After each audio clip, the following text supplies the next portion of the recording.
Kratom. Many of you have heard of this over-the-counter herbal supplement. Users claim it's a natural way to manage chronic pain and opioid addiction, but the FDA believes it's killing people. Georgia lawmakers are now interested in how to manage this plant as usage is increasing. Fox 5 team's Dana Fowle has an update for us on this. And in this, you're going to hear from a man whose son died from Kratom, an overdose, and from supporters who say this natural supplement actually saved their lives. Now, they're coming from two different sides for sure, but there does seem to be one thing most people who met with Georgia legislators agree on, that there is a need for some sort of regulation. Thank you guys for having this meeting and letting us come here to talk about how Kratom has positively impacted our lives. Around Christmas, a Georgia House Study Committee met to learn more about an herbal supplement called Kratom. It's a plant used in teas or ground up as powder for capsules. It's used for depression, fatigue, pain. You can buy it online, grab it at smoke shops, or pick it up at convenience stores. When I was 11, I was diagnosed with ulcerative colitis, an extremely severe case. And at the age of 12, I had my entire colon removed.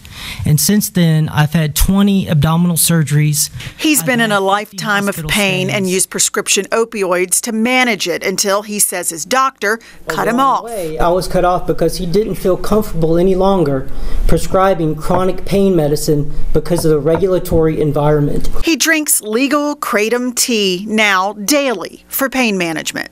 I think that's an important thing to realize, is that there's people out there, millions of chronic pain patients, who are being left behind. But here's another angle.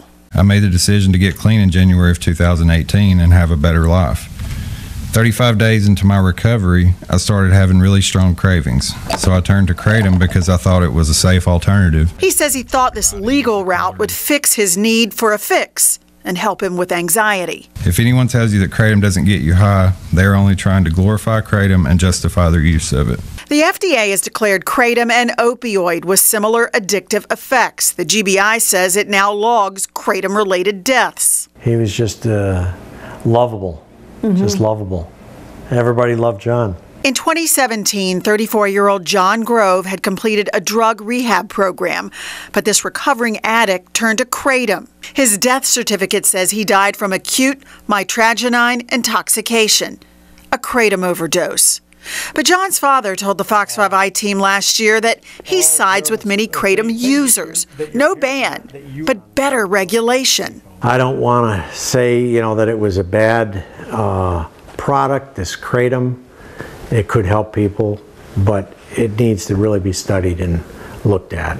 And that's why this panel of Georgia legislators is here, to listen to people about how they want to see Kratom regulated in the future in Georgia. Some, like law enforcement, want an all-out ban, but nearly everyone wants regulation of some sort. I've been taking it for about 6 months now. Marissa Aaron Smith, a medical assistant and Kratom user, wants easy-to-understand ingredient labels, which are standard on most ingested over-the-counter products. I've just recently went to a gas station. I found 7 different types of Kratom, and 4 of those had no labels on the back. The documentation on the Kratom labels need to be completely thorough, just as if you walk into a Whole Foods.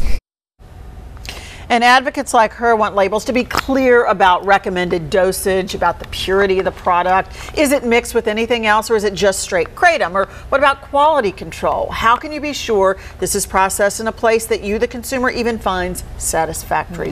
Both sides agree this is something they'd like to see. So when will we hear something about this? A recommendation by the study group to the House could come in any day now, and we'll report back. Okay, staying on top of this for us, Dana. Thank you.